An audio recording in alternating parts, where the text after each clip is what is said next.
I don't think I've ever been this close to the camera. This will have to do. I'm kind of blending in with the background. Hello everyone, my name is Tasha and today I'm bringing you my April wrap-up. The first books I read in April were rereads of the first 3 books of the Raven cycle, which are The Raven Boys, The Dream Thieves, and Blue Lily,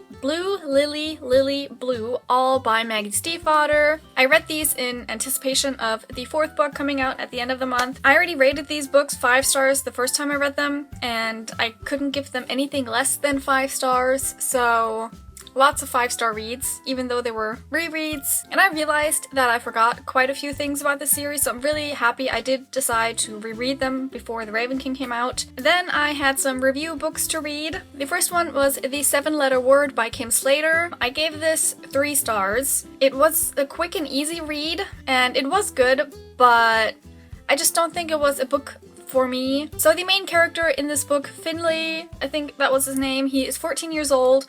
And for most of his life, he has had a stutter, but ever since his mom left their family, his stutter got worse, and he's very self-conscious of it, and he just doesn't speak a lot, and he likes to play Scrabble, usually online, but then he joins the school Scrabble club thing. There was one character, her name was Mariam, and she's a Pakistani girl who also plays Scrabble in this school club. And I loved her so much.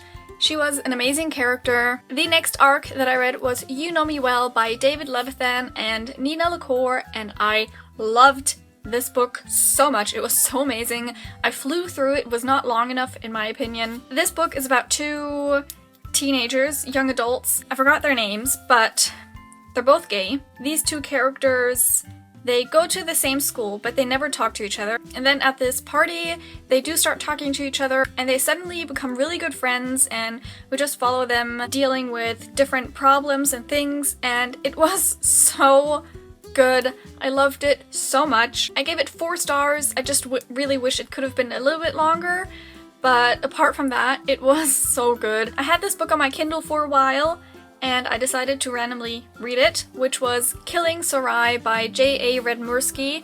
I heard Lainey from Ginger Reads Lainey talk about this a while ago. She did like a read-along, but I don't know why I didn't join that because I loved this book so much.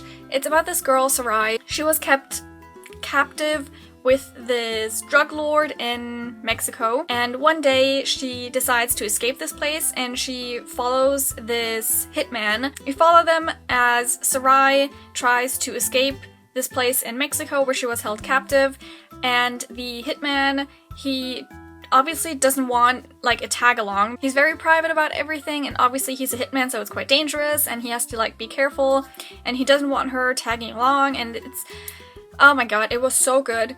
It's new adult, just putting that out there. Sarai was such an amazing main character. I loved reading from her perspective and about her. I read it so fast. I did not expect to enjoy it so much, but I did.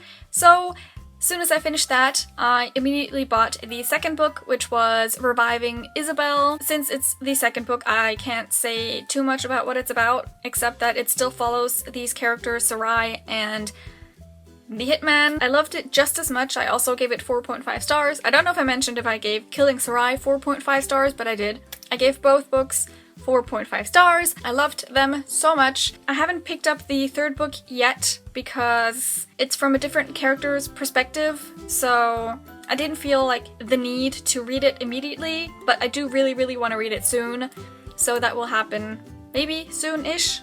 I don't know. And the last book I read in April still makes me so sad. The Raven King by Maggie Stiefvater. Book 4 in the Raven cycle. I was terrified starting this book.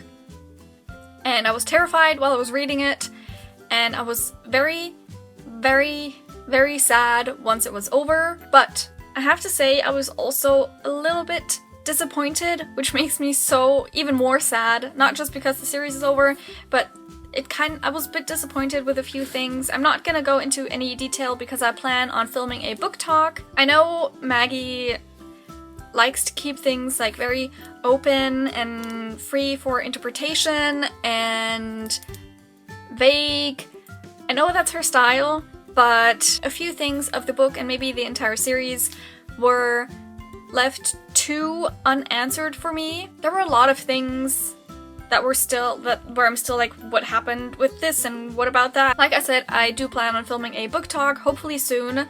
So I'm gonna talk about more in-depth things in that. For now, I can say I gave it 4 stars. I really, really wanted to give it 5 stars, but I just couldn't. So those were all the books that I read in April. I'm currently still in the process of reading the Diviners. I still have like 100 pages left, but I can't read anything but the Foxhole Court right now. I just finished my reread of the first Foxhole Court book, so I still have the Diviners left, and I did start like 2 pages of Stolen Songbird by Danielle Jensen.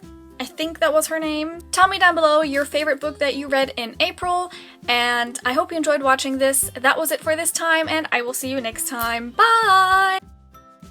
And he likes to play Scrabble because he's really good with words, like, but not with speaking of the words.